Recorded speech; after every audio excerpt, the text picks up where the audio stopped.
Next speaker, which is Councillor Matlow. Thank you, Madam Speaker. I wholeheartly support the Board of Health's recommendations, and I want to commend Councillor Bravo and her fellow members for supporting an effort to ensure that Torontonians who do not have safe access to warm spaces during the cold months in this Canadian city have the ability to do so, to protect their lives and their health. I find Councillor Thompson's motion shameful.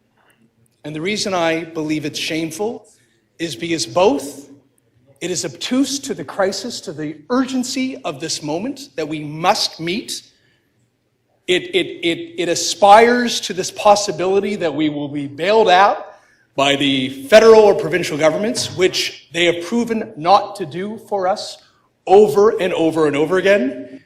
We have a multi-$100 million, hundreds of $1 million shortfall in the mayor's budget that is based on assumptions to be balanced, even though the federal and provincial governments have not come to our rescue, have not fulfilled their responsibilities under their purview in our governance framework. And moreover, Councillor Thompson's motion doesn't even address the reality of the recommendations themselves. These recommendations don't prescribe that the city is going to put together some new office or organization or agency or set up rooms in city facilities and have to hire staff.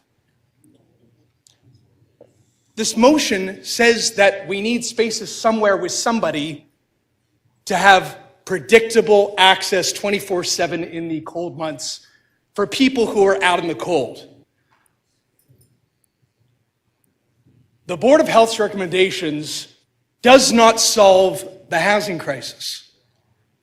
These recommendations do not solve the problem of homelessness. They're trying to do the bare minimum.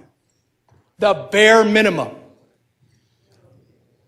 How would any of you, Councillor Thompson, myself, any of us feel if a member of our family, someone we knew in our community, someone we care about, found themselves in a situation in life where they were out in the cold and they needed somewhere to be safe and warm when it's minus 14 degrees outside, when it's minus 13 degrees outside? In fact, you can develop hypothermia when it's above freezing.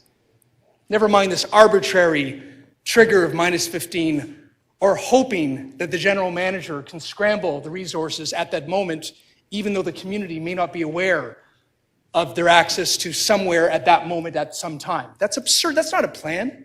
Would you wait for the federal government to come to your child's rescue? Would you wait for the provincial government to come to your sibling's rescue?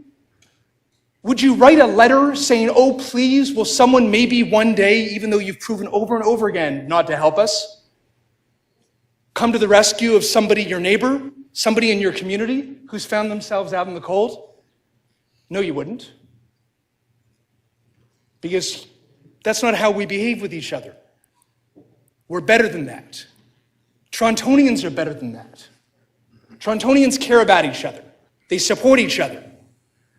And I just find it so hypocritical and once again shameful that when we want to do like a performative action, like find money to put police, paying them overtime to be in these arbitrary spots on this massive transit system, when there's no evidence that they actually prevent crime in that context, that there's no evidence that the city is getting any safer, there's no evidence that we're adequately investing to the root causes of violence in this city, into mental health, into poverty, access to housing, and much more, racism. What are we doing? It's amazing. We can just find money when we want to, make up stories like Smart Track, it's amazing how we just find money for these things. But when we're actually talking about something real, something substantive, 10 seconds.